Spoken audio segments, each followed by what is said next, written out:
guys, what's going on? It's Ash here coming at you today in Raid Shadow Legends. Today we're going to talk about a champion that does damage based on enemy max HP, whose name is not Septimus, Royal Guard, Cold Heart, or Armiger. That's right, it's Husk. A champion we don't hear a lot about in this game, and for the last few months, I pulled a Husk a while ago, and I thought to myself, you know what, this is a champion I definitely want to max out and do a guide on. I'll probably have a future video comparing his damage to those other champions that do damage based on enemy max HP, and kind of just talking about how to equip them all in general. Today's going to be more focused on Husk. So, we have him all maxed out, we have him ready to go. Let's take a look at our Husk. Talk about his set, what makes him unique, what makes him worthwhile to upgrade, to build out. On his A1, he has attacks one enemy 2 times, 40% chance of landing a provoke on the A1, not too bad, right? Despair, this is his big, hard-hitting enemy max HP ability on a 4-turn cooldown. Attacks all enemies, has a 60% chance, when booked, of placing a stun debuff for 1 turn. That's really solid to have the enemy max HP with the stun, the 60% stun on an AoE. If you get Fearsome Presence, that bumps it up to 65% chance to land that stun. That's really, really helpful. It adds, some more versatility to his kit. He's not just a nuker, he's also a CC ability champion, helping to crowd control those minions in the first 2 waves. So really, really happy to see that. And then, and by the way, kind of a downside to this champion though, enemy max HP, damage based on attack on the A1, and damage based on HP on the A3. So you really have to focus on several different areas, HP and attack certainly, and crit damage to take full advantage of the enemy max HP ability when building this champion. And kind of a lot to think about when gearing this champion. Retaliate on a 3-turn cooldown when booked. Attacks 1 enemy. Damage increases according to this champion's current HP. So again, not a bad ability here. Pretty hard hitting. It will help you when you get to the bosses, right? When you get to the dragon, when you get to the Fire Knight, etc.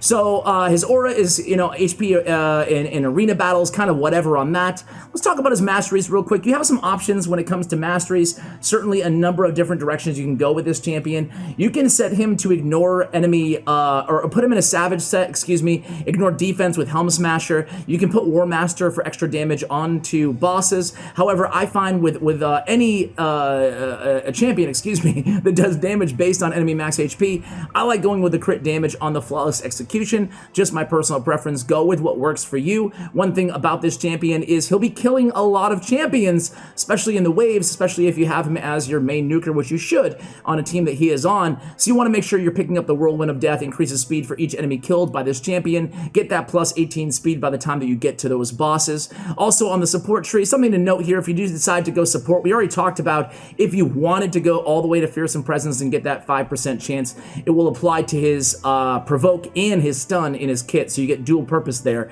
Not too bad, right? However, I went with support. I wanted that extra accuracy. I have basic artifact sets on him, so I went with Lore of Steel as well. Master Hexer and Sniper don't work on him, because it will not increase the chances of stun or provoke on the Sniper, and again, will not affect stun or provoke on the Master Hexer. So we really have our only option in the 5th tier, if you will, of support is Spirit Haste. So went in that direction. Those are his masteries. Let's talk about his artifacts real quick, about how I kind of have him geared up here. Let's take a look at his total stats real quick. I want to prioritize his crit damage as the same kind of build as we're going for on a Cold Heart or other champions like Royal Guard as well. Maximizing crit damage is going to be key here. So 261 crit damage, I'm happy with that. Of course, some god tier champions and accounts can get, 300, 350% crit damage. So that, there's no cap on crit damage. I have a little bit of attack built on him, but mostly it's all HP. I'm scaling the Retaliate ability. It is a 3-turn cooldown versus paying a ton of attention to his attack for his A1. That gives him some sustainability, as well, and he has a very high base HP at 20,970, which scales pretty well, right, when you put artifacts on him. His defense isn't too bad at 936 as well. His attack is rather low at 969, so I didn't even bother wasting, too much artifact space or stat space on attack percentage. So in terms of stats, I don't have everything glyphed out here, but again, I am looking for crit rate where I can get it. I do have a crit rate set on him as well. Going for accuracy, I don't even have this shield maxed out yet. I have crit damage on on the gauntlets. Also have a nice crit rate roll on those. So crit damage set with crit damage stat with crit rate substat. Really, to be fair, probably one of my best gauntlets that I have on my account. I can probably safely glyph these out. Let's go ahead and add a little something to it here. I don't know if I want to go with a 6-star attack on a 1 roll. I'm not going to do it. Usually you save your best glyphs for your artifacts where you get 2 or 3 or heck even 4 rolls on that particular stat, right? To get maximum capability out of that glyph. HP on the chest, and we went speed on the boots. So that's what I would advise you guys do too, but of course, it's up to you, as always is the case here on the channel. Don't just blindly copy, go with what you think makes sense for you, for your account. Clan Boss, he has a high rating in Clan Boss. I don't really know why, unless it's the early game. I'm going to give him a 3. I think he's good in early level clan bosses, but again, that defense, his HP is good, but the defense is not going to scale for him to be viable for Nightmare, Ultra Nightmare clan boss. Arena offense, again, he's good, I would say. His despair ability with the stun is great. You're gonna have to build him in high accuracy, and he's gonna have to be more of a CC/nuke role on your team for the arena.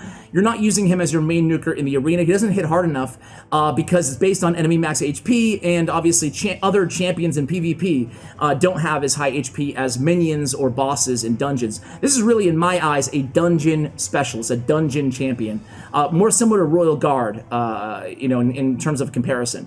Spider's Den, actually Spider's Den, I don't know why he has a 3. I'm gonna give him a 5. Spider's Den, he's solid, right? I mean, he might not be Spider's 20, your perfect, answer, but in terms of the stun, you pair him with an HP burn champion, you keep those spiderlings alive and keep that HP burn ticking, like an ultimate Galek or something like that. I think you're looking pretty good.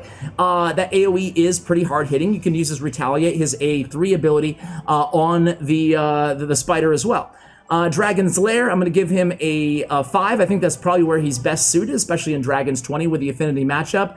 Campaign locations, he's solid. I'll give him a very good. And Fire Knight's Castle, he's a 3.5. I'm going to go ahead and give him a 4 or 5.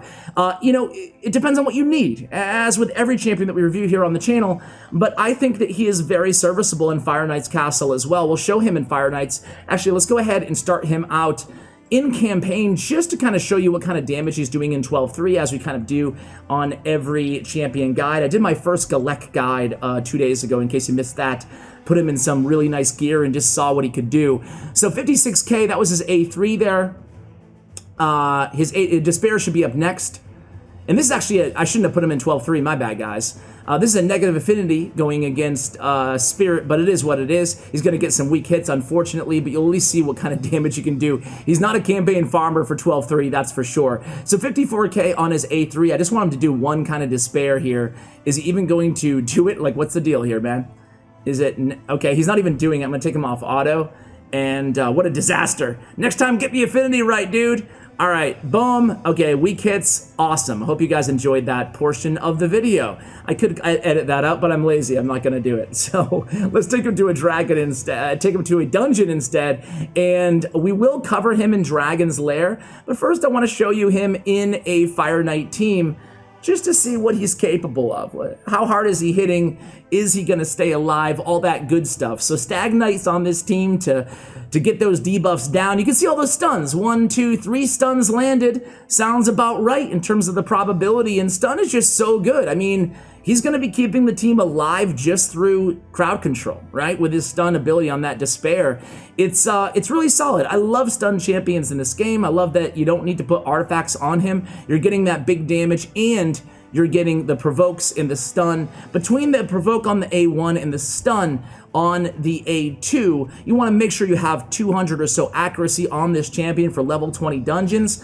You really want to get that value. And again, 3 stuns landed on the Despair ability just to start things off against this second wave. The second wave of Fire Knight's Castle, they hit hard, these champions. So having them stunned is all the better for your team's sustainability. You get a whole free round, essentially, 2 turn meters almost, worth of just extra time to kill these champions. And you can see it's not going to be the fastest moving team in the world. He's landing those provokes, and he's a pretty good champion to land those provokes because he can tank because of all of his HP, because we're building him with HP since his damage is based off HP. So getting to the Fire Knight in about 75 seconds here. not too bad. We have 2 Cold Hearts on this team. It's great, right? When we get to the Fire Knight, having 2 Cold Hearts is absolutely amazing, because what we're doing here is getting that turn meter down. 2 chances of Heartseeker landing on him to totally reduce that turn meter. Same thing with Lysandra. I've mentioned this before, but even a champion like Maneater is actually pretty good if you don't have a champion like Lysandra or Apothecary for that team lead. I mean, odds are if you don't have, if you don't have Apothecary, you probably don't have Maneater. But I do think that Maneater is a pretty good kind of support, and also with the turn meter on the Fire Knight if you don't have like an Allure. Anyway, he put out just shy of 1 million damage. You can see that compared to both of the Cold Hearts, he almost outdamaged both Cold Hearts. He outdamaged one and almost outdamaged the second one, and that's based on, I didn't see how much he hit at the very end there. I was too busy blabbing about whatever I was blabbing about at the end, but you can see that damage-wise, I mean, he's out-damaging Cold Heart at times. Now let's go ahead and put him on another team here for Dragons. I think that, again, as I mentioned before, Dragons is an area that he's really well suited. There he goes, hitting again, landing a bunch of stuns, or was that actually Scylla the Drake landing those stuns? This team actually is a little bit too heavy on the nukage to appropriately spotlight Husk here. Maybe I should win a little bit less, since I do have a Zargala, a Royal Guard, as well on the team, but you guys will see what kind of damage he can do. I really am looking to see what type of damage he does against the actual dragon, right? So that was his A1, hitting for around 30k total or so, landing that provoke as well. Let's see what he has up next. That is, again, the A1. So he should have Despair up next, I believe. Let's see if there are any enemies left alive for him. He went with the Despair. I didn't even see how much damage it did. It was so fast there, but again, really keen on seeing how much damage he can do against the dragon here.